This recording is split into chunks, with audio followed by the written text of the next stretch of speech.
लोकसभा चुनाव के दौरान हर पार्टी हिंदू मुस्लिम की बात कर रही है, क्योंकि राजनीतिक दलों को इनका वोट चाहिए।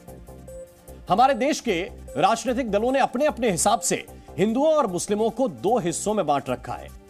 जैसे बीजेपी का जोर हिंदुत्व पर रहता है और चुनाव में हिंदू वोट बड़ी संख्या में बीजेपी को मिलता भी है। बीजेपी के बड़े बड़े नेताओं की रैलियों में आपने हिंदुत्व शब्द बार बार सुना होगा।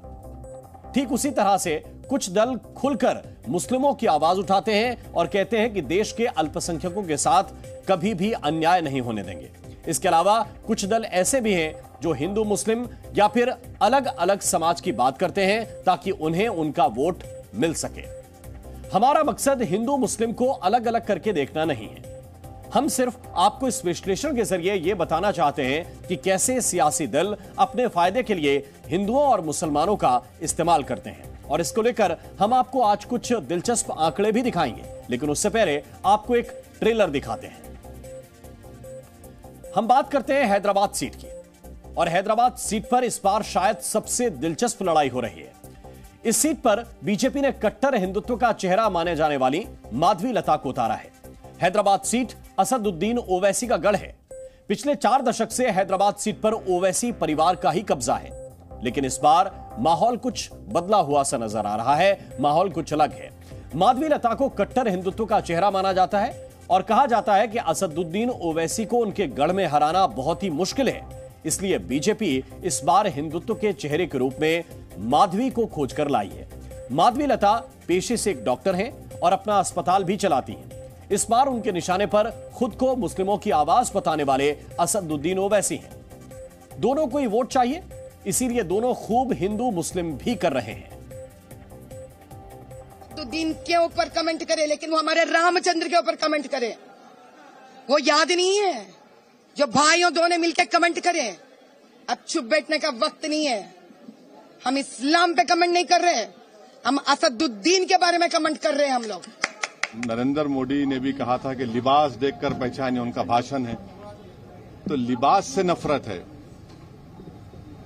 मेरी दाढ़ी से नफरत है, टोपी से नफरत है, हिजाब से नफरत है, मेरे खाने से नफरत है, तो आपको मेरी वजूद से नफरत है।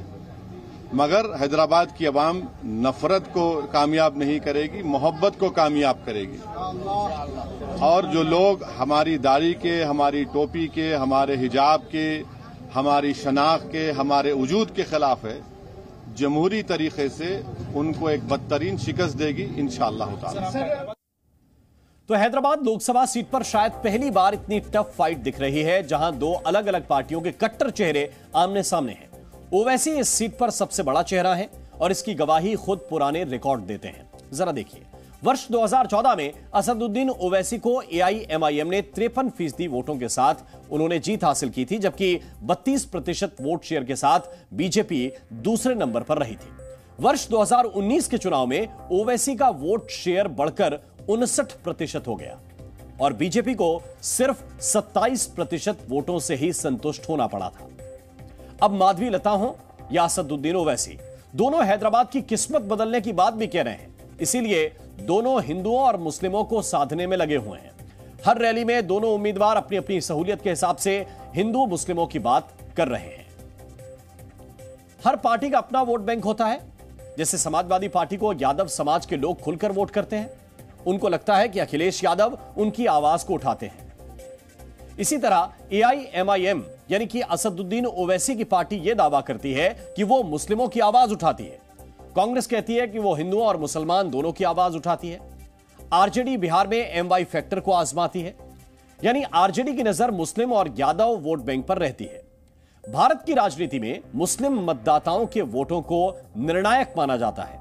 धार्मिक आबादी के हिसाब से देश में मुस्लिम दूसरे नंबर पर आते हैं और इन वोटों की क्या अहमियत होती है, इसे देश का हर सियासी दल समझता भी है। तो कोई हंसाकर तो कोई डराकर मुस्लिमों के वोट लेना चाहता है।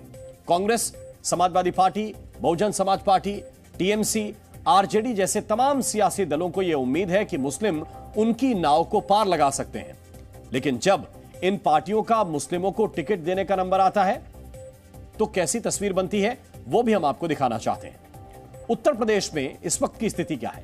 उत्तर प्रदेश में कांग्रेस ने अब तक सिर्फ 2 मुस्लिम उम्मीदवारों को ही टिकट दिया है। इसी तरह समाजवादी पार्टी ने भी अभी तक उत्तर प्रदेश में सिर्फ 2 मुस्लिमों को टिकट दिया है, यानी दोनों ने मिलाकर 4 मुस्लिमों को टिकट दिया है। बहुजन समाज पार्टी, उसने अब तक 7 मुस्लिम उम्मीदवार मैदान में उतारे हैं, यानी 7 टिकट मुस्लिमों को दिए हैं। बिहार में कांग्रेस ने अब तक 2 मुस्लिम उम्मीदवारों को अपना चेहरा बनाया है। वहीं आरजेडी ने 4 मुस्लिमों को अब तक टिकट बांटा है। हम आपको एक और आंकड़ा दिखाते हैं जिससे आपको थोड़ी सी और सच्चाई पता चलेगी। उत्तर प्रदेश में वर्ष 2014 में कांग्रेस ने 11, समाजवादी पार्टी ने 14 और बहुजन समाज पार्टी ने 19 मुस्लिम उम्मीदवारों को टिकट दिए थे। और वर्ष 2019 के लोकसभा चुनाव में कांग्रेस ने 8 मुस्लिमों को टिकट दिया था। यूपी में वर्ष 2019 में बीएसपी और समाजवादी पार्टी ने मिलकर चुनाव लड़ा था और दोनों ने मिलकर सिर्फ 10 मुस्लिम उम्मीदवारों को टिकट दिए थे। वर्ष 2024 में होने वाले लोकसभा चुनाव के लिए अब तक बहुजन समाज पार्टी ने 7 मुस्लिमों को टिकट दिया है। इस बार सपा और कांग्रेस गठबंधन करके चुनाव लड़ रहे हैं और दोनों ने 6 मुस्लिमों को टिकट दिया है। बीजेपी भी मुस्लिमों को टिकट देने की रेस में बहुत ही पीछे है। बीजेपी पिछले कई चुनाव में उत्तर प्रदेश या बिहार में मुस्लिम उम्मीदवार को टिकट ही नहीं दे रही है। इस बार भी बीजेपी ने अभी तक सिर्फ 1 मुस्लिम उम्मीदवार को ही टिकट दिया है और विपक्ष इसी बात पर बीजेपी को घेरता भी है। तो कुल मिलाकर सब मुसलमानों की बात तो करते हैं, लेकिन टिकट देने के नाम पर आंखें मूंद कर बैठ जाते हैं। कांग्रेस ने इस बार सहारनपुर से इमरान मसूद को टिकट दिया है। कांग्रेस को इमरान मसूद से बहुत उम्मीदें हैं और इसीलिए जीत के लिए इमरान मसूद हर वो हथकंडा आजमा रहे हैं जिससे उन्हें मुस्लिमों का वोट मिल सके। मसूद ने एक चुनावी सभा में भड़काऊ बात कही है। मुस्लिमों को उन्होंने डराया है। मसूद ये कह रहे हैं कि अगर बीजेपी आ गई तो सबसे पहले इलाज तुम्हारा और मेरा होना है, ये याद रखना कि ये चुनाव इमरान को जिताने हराने का नहीं, ये चुनाव अपने आप को बचाने का है। ये चुनाव अगर भाजपा दोबारा आ गई तो सबसे पहले इलाज तुम्हारा और मेरा होना है, याद रख लेना बात। हमारे देश में मुस्लिमों की आबादी 20 करोड़ से ज्यादा है। हिंदुओं के बाद देश में मुस्लिम दूसरा सबसे बड़ा वोट बैंक है। इसीलिए हर पार्टी मुस्लिमों पर डोरे डालती है। लोकसभा की 46 ऐसी सीटें हैं जहां मुस्लिम वोटर निर्णायक भूमिका में हैं। 35 से 40 ऐसी लोकसभा सीटें हैं जहां मुस्लिम वोटर की संख्या 35% से 70% तक है। कहा जाता है कि केंद्र का रास्ता यूपी से होकर जाता है क्योंकि यूपी में 80 लोकसभा की सीटें हैं।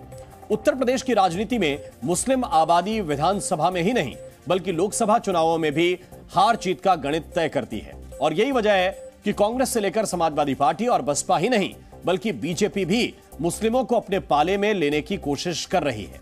कैसे, जरा इसको समझते हैं। देश में मुस्लिमों की आबादी 16.51% है तो उत्तर प्रदेश में करीब करीब 20% मुसलमान, यानी लगभग आबादी 3 करोड़ 84 लाख के आसपास है। देश के किसी भी राज्य में सबसे ज्यादा मुस्लिम आबादी अनुपात के हिसाब से असम, बंगाल, केरल और यूपी में है। असम में 34%, जम्मू कश्मीर में 68%, केरल में 26.6% और बंगाल में 27% मुस्लिम आबादी है। बीजेपी ने जीत की हैट्रिक लगाने के लिए इस बार 400 पार का बड़ा लक्ष्य रखा है। प्रधानमंत्री मोदी पूरे देश में रैलियां कर रहे हैं और हर वर्ग, हर समाज का वोट भी मांग रहे हैं। अपने वोट बैंक को और मजबूत करने के लिए बीजेपी अल्पसंख्यकों को भी साध रही है। बीजेपी ने देश भर में 64 ऐसी लोकसभा सीटों का चयन किया है जहां मुस्लिम मतदाताओं की तादाद 35% से ज्यादा है। मुस्लिम बहुल इन 64 लोकसभा सीटों में से सबसे ज्यादा उत्तर प्रदेश में 14 लोकसभा सीटें हैं। दूसरे नंबर पर आता है पश्चिम बंगाल, जहां की 13 लोकसभा सीटों को इसमें शामिल किया गया है। इसमें केरल की 8, असम की 7, जम्मू कश्मीर की 5, बिहार की 4, मध्य प्रदेश की 3 और दिल्ली, गोवा, हरियाणा, महाराष्ट्र और तेलंगाना की 2-2 लोकसभा सीटें इस लिस्ट में शामिल की गई हैं। अब बीजेपी की नजर उन सीटों पर है जहां मुस्लिम अच्छी खासी तादाद में है, लेकिन एक आम धारणा है कि बीजेपी को हराने के लिए देश का मुसलमान किसी भी दूसरे दल या शख्स को वोट दे सकता है, लेकिन बीजेपी को वोट नहीं देगा। लेकिन अब यह धारणा भी बदल रही है और इसकी वजह है बीजेपी की तरफ से उठाए गए कुछ कदम। बीजेपी ने 3 तलाक जैसी कुप्रथा को रोककर मुस्लिम महिलाओं के दिल में जगह बनाने की कोशिश की है। बोहरा और पसमानदा समुदाय के बीच प्रधानमंत्री ने खुद जाकर विश्वास जगाने की कोशिश की है। यूसीसी को लेकर मुस्लिमों के डर को बीजेपी ने खत्म करने की कोशिश की है। तो मुसलमानों का वोट हर किसी को चाहिए, बीजेपी को भी चाहिए, कांग्रेस को भी, और फिर बाकी सियासी दलों को भी चाहिए।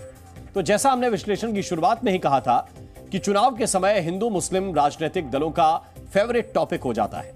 ऐसे में देखना यह है कि भविष्य की सियासत में मुस्लिम मतदाता किसके साथ खड़ा नजर आता है। जी न्यूज़।